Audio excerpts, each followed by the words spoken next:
Student, मैं सौरभ कोहली आपका हार्दिक स्वागत करता हूं अपने यूट्यूब चैनल में। प्यारे बच्चों, आज हम चर्चा करेंगे क्लास 12th के हिस्ट्री प्रोजेक्ट पर कि किस प्रकार हम हिस्ट्री प्रोजेक्ट बनाएं और क्या क्या चीज़ें हमें मेन ध्यान रखनी पड़ती हैं हिस्ट्री का प्रोजेक्ट बनाते समय। और थोड़ी बहुत हम चर्चा करेंगे वाइवा की भी, जो आपका ज़रूरी है और 20 मार्क्स जिसमें से आपको मिलते हैं।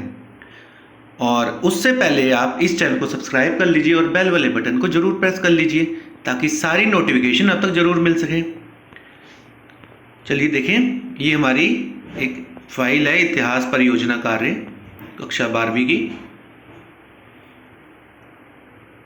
अब देखिए, इतिहास परियोजना कार्य project work in history class 12th। अब यहाँ देखिए बच्चों, यहाँ बच्चों को अपना नाम लिखना है और स्कूल का नाम लिखना है, जैसे government boys senior secondary school कहीं का भी जो भी है आपका। और इधर क्लास नेम 12th मेंशन करना है, जो भी सेक्शन है आपका ABCD, और आईडी लिखनी है आपकी 2000 जो भी शुरू होती है जहाँ से वो। उसके नेक्स्ट पेज में देखिए बच्चों, प्रयोजना प्रारूप। प्रारूप क्या होता है, उसका जो मेन फ्रंट पे आप किस तरह शुरू करते हैं। इधर अपना सेम वही नाम, विद्यालय का नाम, क्लास, विषय यानी कि हिस्ट्री, वर्ष यानी कि किस सेशन का है आपका 2021 और 22 लिखेंगे। इधर आईडी नंबर अपनी लिखेंगे 2000 जो भी जहां से शुरू होती है, इस तरह से। अब देखिए, परियोजना कार्य की विशेष सूची, ये सब विशेष सूची इस तरह से आपको बनानी है कि आपने फ्रंट में क्या लिखा है उसका नाम, जैसे यहां पर आप लिख रहे हो इंट्रोडक्शन।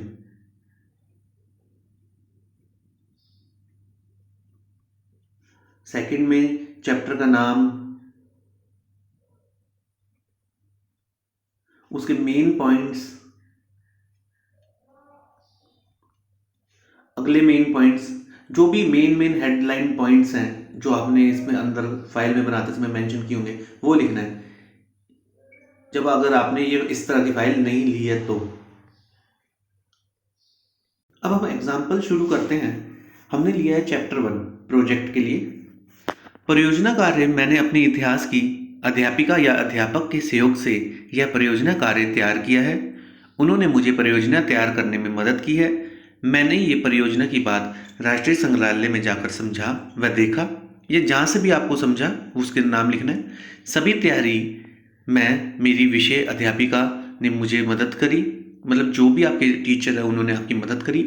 उनके द्वारा समझाया गया विषय राष्ट्रीय संग्रहालय में देखने पर और भी स्पष्ट हो गया। यह परियोजना मेरे इतिहास की अध्यापक के सहयोग से ही संभव हो पाई है। तो इस तरह से आपको थोड़ा मेंशन करना होता है पहले। फिर जैसे हमने चैप्टर 1 लिया एग्जाम्पल के लिए, तो हड़प्पा सभ्यता के मुख्य स्थल कौन कौन से हैं वो देखेंगे हम इसमें। जो भी आप इसमें क्या कर सकते हैं कि कटिंग भी चिपका सकते हैं प्रिंट आउट लेकर, और खुद भी ड्रॉ कर सकते हैं। अब देखिए, जैसे इसमें मेंशन किया हुआ है किस तरीके से मोहनजोदड़ो और हड़प्पा, कालीबंगन, कौन कौन सा एरिया किस तरफ को है पूरा इसमें मेंशन किया हुआ है। देखिए, पाकिस्तान में मोहनजोदड़ो, हड़प्पा, कोटदोजी, आमरी, बालाकोट, मांडा। भारत में कालीबंगा, नागेश्वर, धौलावीरा, रंगपुर, लोथल, बनावली, इस तरह से मेंशन किया हुआ है। इस तरह से आप भी शुरुआत में यूं मेंशन करते हुए दिखा सकते हैं। आगे देखिए, तो इस तरह से हम पहले प्रस्तावना शुरू करेंगे। प्रस्तावना यानी कि जो इंट्रोडक्शन टाइप, और परियोजना का स्रोत कौन सा, सोर्सेज क्या क्या है, परियोजना काल का उद्देश्य क्या क्या है, यानी कि मोटिव क्या है उसका परियोजना का, ये सेम ये चीज़ें लिखनी है।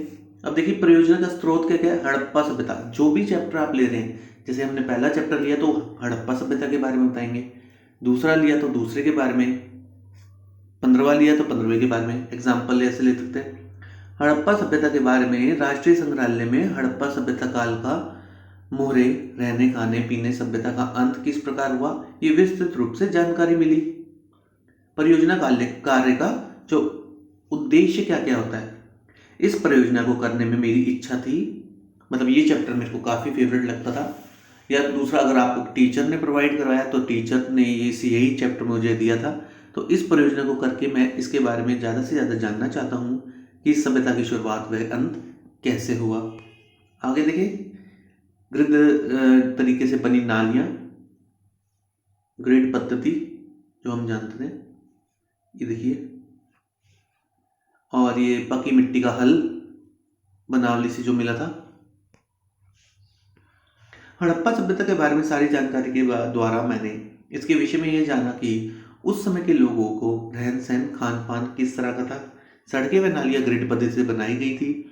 रसोई घर व स्नानागार, जो आपको मुख्य पॉइंट लगते हैं उसको हाईलाइट कर सकते हैं आप, कि नालियाँ बाहर गली की नालियाँ बाहर जाकर मिली हुई थी। परियोजना का उद्देश्य कि मेरे लिए नहीं अपितु समाज उपयोगी भी होगा। जो आप प्रोजेक्ट बना रहे हैं, अन्य लोगों को भी इस बारे में पता चल सकेगा, हमारा ज्ञान भी बढ़ेगा। उस ज्ञान को हम छात्रों के साथ अध्ययन करेंगे, क्योंकि इस परियोजना को हमने करके सीखा है। कांसे के बर्तन मिलने के कारण इस सभ्यता को कांस्य युगीन सभ्यता भी कहा गया है। ये देखिए, यह शीट्स हड़प्पा सभ्यता से लिया गया है।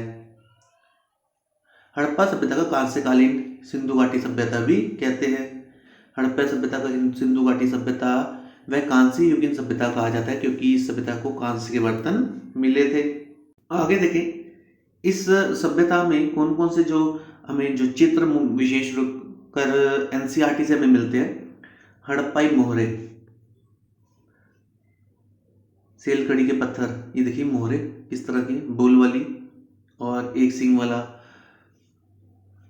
ये देखिए, रहस्यमय लिपि में लिखा गया, ये लिपि है जो आज तक पढ़ी नहीं गई। हड़प्पाई मोहरे। ग्रिड अवतल चक्की, ये चक्की है। इस सभ्यता की खोज दयाराम साहनी व राखल दास बनर्जी ने की थी। यह सभ्यता ग्रामीण न होकर शहरी सभ्यता थी। सबसे पहले वस्तु मोहरे थी। सिंधु घाटी सभ्यता की लिपि चित्रात्मक रहस्यमय लिपि है, जिसे हम आज तक पढ़ नहीं सकते। सेलखड़ी नामक पत्थर मोहरे बनाने में प्रयोग होता है। बस्ती 2 भागों में बटी थी, दुर्ग और निचला शहर। पालतू जानवर थे जैसे बकरी, भेड़, भैंस और सुअर। आंगन का प्रयोग खाना पकाने, कताई करने के में किया जाता था। सड़कें और नालियाँ ग्रिड पद्धति पर आधारित थी। इस सभ्यता का केंद्र पाकिस्तान में मोहनजोदड़ो, हड़प्पा और भारत में गुजरात में नागेश्वर, लोथल, धोलावीरा, राजस्थान में कालीबंगा, हरियाणा में बनावली, राखीगढ़ी और पंजाब में रोपड़ है, जम्मू में मांडा। तो इस तरह से हमें चर्चा करके सब मेन पॉइंट बताने हैं। बाट बनाने के लिए पीला रंग व लाल रंग का पक्का करने के लिए मनके को आग में पकाया जाता था। बाट चर्च नामक पत्थर से बनाया जाता था। यह घनाकार होते थे, जैसे 1, 2, 4, 8, 16, 32 आदि। छोटे बाटों का उपयोग आभूषण व मनके बनाने के लिए किया जाता था। खुदाई करते समय एक सील मिली थी। इस सील पर एक पुरुष देवता का चित्र मिला। यह वृक्षों व पशुओं की पूजा की जाती थी। यह बैल की पूजा की जाती थी। लिंग व योनि की पूजा हड़प्पा काल में शुरू हुई। यह पशुपति महादेव की मूर्ति मिली थी। मतलब मेन जो पॉइंट्स है आप इस तरह मेंशन कर सकते हैं। हड़प्पा के मनुष्य का मुख्य व्यवसाय खेती करना था। वह गेहूँ, जौ, तिल, कपास, तिल व सरसों आदि की खेती करते थे।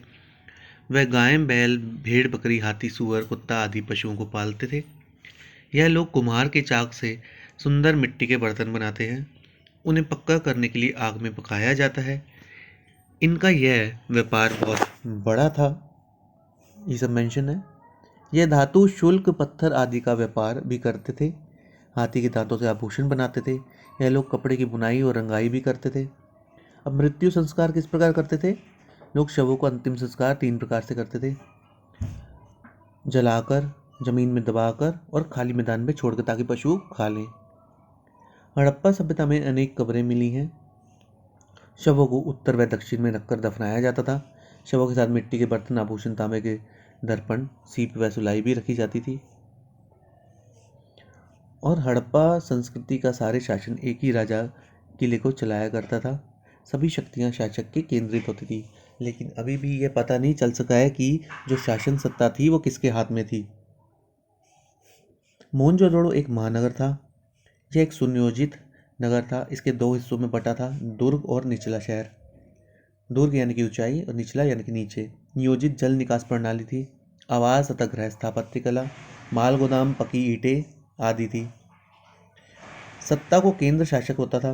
सल्तनत का जो केंद्र था वो शासक होता था। पत्थर की मूर्ति राजा को कहा गया था। विशाल भवन को महल की संज्ञा दी गई थी।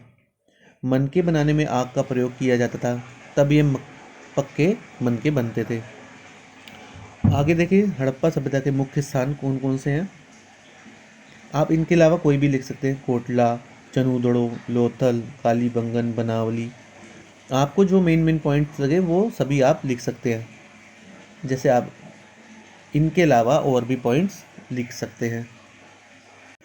अब इसमें आगे मेंशन किया हुआ है कि हड़प्पा सभ्यता की वैदिक सभ्यता से तुलना। कुछ विद्वान का मत है कि हड़प्पा सभ्यता वैदिक सभ्यता एक दूसरे से बिल्कुल अलग थी। इस कारण कुछ विद्वानों का कहना है कि वैदिक सभ्यता सिंधु सभ्यता का विकसित रूप थी। सामान्यताएं क्या क्या थी। सोने चांदी का आभूषण पहनते थे दोनों सभ्यताएं लोग बालों को संवारने के शौकीन थे, तेल लगाकर संवारते थे। यह दोनों अच्छे बुनकर थे। दोनों सभ्यताओं में यज्ञ के लिए अपनी हवन वेदियाँ पाई गई हैं। असमानता का क्या है। असमानता देखें तो हड़प्पा में व्यापार प्रधान था, जबकि वैदिक सभ्यता में ग्रामीण कृषि प्रधान थी। इसमें देखें, वैदिक सभ्यता में गांव की अधिकता थी, कच्चे घास फूस के बने घर होते थे। हड़प्पाई लोग शहरों में रहते थे और वैदिक सभ्यता के लोग सादा जीवन जीते थे। हड़प्पाई लोग नगरीय जीवन जीते थे। और हड़प्पा सभ्यता के पतन के कारण देखें तो अलग अलग कारण बताए गए हैं। भूकंप, बाढ़, सूखा, मार्ग परिवर्तन, हमला, आर्यों का हमला भी बताया गया है। तो इसमें से कोई अभी स्पष्ट नहीं है। अंत में आपने ये भी लिखना है कि ये सब संभावित कारण बताए गए हैं, लेकिन फिक्स्ड नहीं बताया गया कि यही कारण के कारण इस तरह हुआ। अब वाइवा में आपको किस तरह के प्रश्न पूछे जा सकते हैं। हड़प्पा लिपि कैसे लिखी जाती है। बाएं से दाएं। हड़प्पा सभ्यता के पतन के क्या कारण थे, जैसे कि बताया जलवायु, वनों की कटाई, नदियों का सूख जाना, मार्ग बदल जाना और आर्यों का आक्रमण। इस तरह के क्वेश्चन दिए गए हैं। आगे देखें, सिंधु सभ्यता को हड़प्पा सभ्यता क्यों कहा गया है। खुदाई में सबसे पुराने स्थान प्राप्त हुए हैं। हड़प्पा की खोज सर्वप्रथम किसने की। दयाराम साहनी। हड़प्पा संस्कृति को कांस्य युगीन संस्कृति क्यों कहा जाता है। कांस्य के बर्तन मिलने के कारण। हड़प्पा सभ्यता की लिपि कैसी थी। चित्रात्मक थी। तो इस तरह आप सब पॉइंट्स बता सकते हैं। इसके अलावा वाइवा जो लेने आएंगे आपके सर या मैडम, तो वो आपसे जनरल बात भी कर सकते हैं, इंट्रोडक्शन भी पूछ सकते हैं, आपने कैसे बनाया, क्यों बनाया, इस तरह से भी पूछ सकते हैं, या और चैप्टर के कुछ इक्का दुक्का क्वेश्चन पूछ सकते हैं। तो इस तरह हमने चैप्टर 1 का सहारा लेकर आज आपको प्रोजेक्ट की विधि बताई। आगे भी इस चैनल से जुड़े रहें। इसे लाइक, शेयर एंड सब्सक्राइब करना बिल्कुल ना भूलें। धन्यवाद।